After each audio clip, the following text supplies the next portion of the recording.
of Engineering at Biovantage Resources in Golden, Colorado. We make systems for the production of algae, or as my 6-year-old says, allergy. Daddy, how's your allergy doing?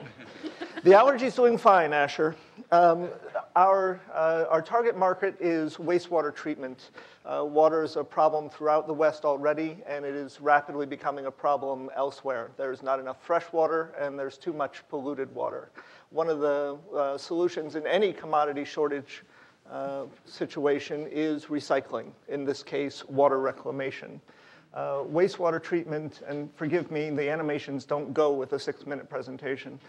Wastewater treatment is a $19 billion market in the US, about $150 billion worldwide. We target the smaller to the middle size municipalities. That gives us an immediately serviceable market of about 10,000 sites, about $4.5 billion. We are field testing our product right now, and we expect our first couple of sales for revenue a little bit later this summer.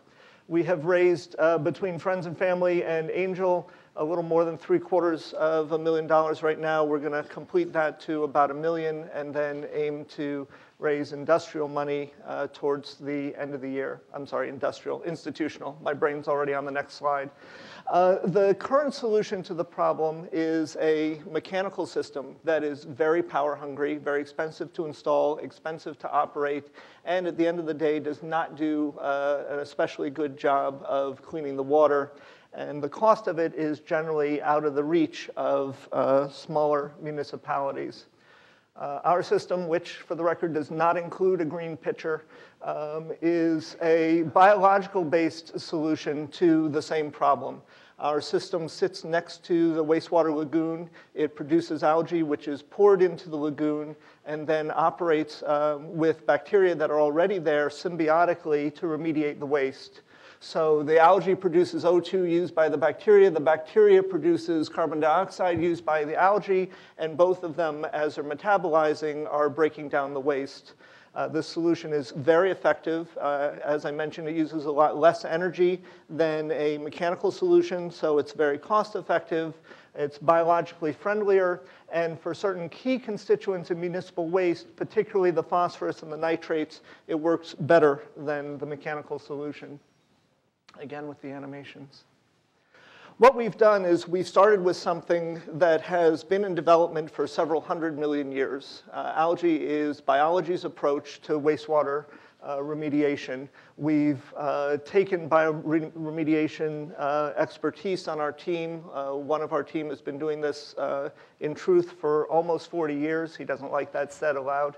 And then we have developed a highly autonomous intelligent platform so that it can sit by the wastewater lagoon and do its job, requiring very little human intervention. So it's fully autonomous, driven by a laptop, can operate for a month without requiring human intervention, and then when it does, it requires very low-tech maintenance, a little bit of cleaning, reintroduction of the nutrients and that kind of thing, but it's a very low-touch system. It's modular, which makes it very scalable, so we can address a range of application sizes, and we've implemented remote monitoring as well, so that back in Golden, when anything goes wrong in any of these sites, nation, or in fact worldwide, we know what's happening. Not that we expect the system to break, but if, for instance, there's a power outage at the site or something else goes out of whack at the site, we know, and we know what action to take. We have 4 patents applied for, but trade secrets are also an important part of our intellectual property, the knowledge of which species to apply in which situations, and what those species require to maximize their growth and their performance. We are starting, as I say, with municipal, but then we have an even larger potential market in industrial and agricultural waste. And all of those will require their own species. They all grow in the same device because the device is flexible, but they'll all require their own species, their own recipes, and that is the trade secret information that we're building a library of as we go. There are a number of approaches to this. I'm not going to go through all of them right now, but historically, for decades, it's been a combination of blowers bubbling air through the waste and chemicals, which is not cost-effective, not environmentally friendly. We have a solution that is very environmental, very energy efficient, but it's also an excellent system for an upgrade. We can upgrade almost any of these others in order to increase the performance of the solution. And I think I've already said that we have a much lower TCO than the alternatives as well. We have partners in the environmental market who already are latched on to the customers, and we've gotten very good traction very quickly. I'm talking very fast now because I'm down to the last few seconds. We're aiming for cash flow break even in 2011 and revenue of $50 million in about 5 years. And I'll leave that up there to read while I take a couple of questions. Does the panel have any questions?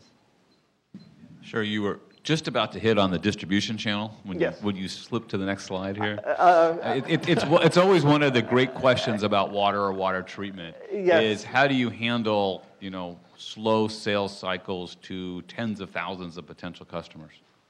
Yeah, and I have compatriots to ask the easy questions for me, but I guess I don't need them because you've done it. What we have right now is actually about $4.5 or $5 million in the funnel already from municipalities. There are a set of environmental services firms around the country that deal with these municipalities. They provide water testing services and other things, and they're actually key recommenders to the municipalities. What they say to the municipality is often then what the municipality turns around and does. So we're developing partnerships. We've started in our home state, of course, and spreading out into adjacent states in the West. But we're finding that we get the doors open very quickly by using these environmental services companies as our partners.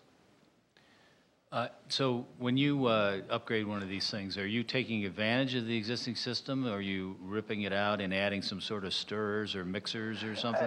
It can go either way. Most of the time we're adding. Sometimes these systems are brain dead in their current design, and we just can't work with what's already there. Occasionally what's already there is not consistent with algae, but in general what we would do is supplement what's already being done and effectively increase the capacity of the system. And so there's a little bit of custom work there, then I assume, for every site. And again, that's one of the reasons that these environmental services companies like working with us, because there's something in it for them too.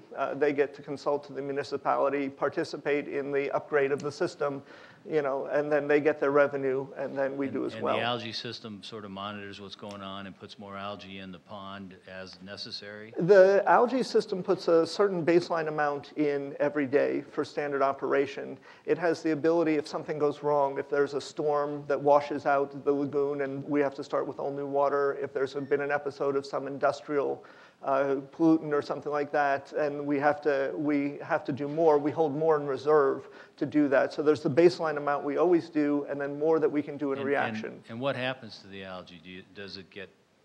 The algae grows, it's a multi-stage process. That's the 8-minute presentation.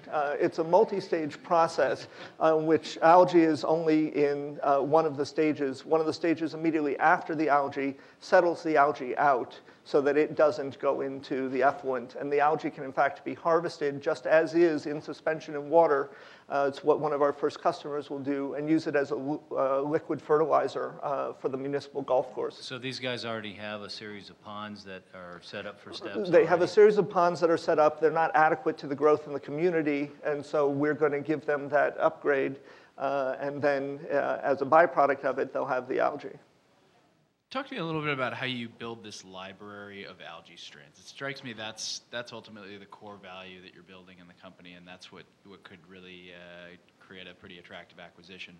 How do you screen these algae? How many are in your database? Where do you see that going over the next couple of years? We have a combination of species, one in particular, Chlorella vulgaris. The vulgaris means it's the Latin for common. It's available anywhere in the country, so we can use Chlorella anywhere that we want. But what we do is we go out to a prospective customer and harvest, take samples from bodies of water, the wastewater treatment, local ponds, that kind of thing, and we compare the growth of their local species to our baseline species back in the shop to decide which one's going to perform better. Right now, it's still the early going. We're at about 4 or 5 species. We would expect it to get to dozens.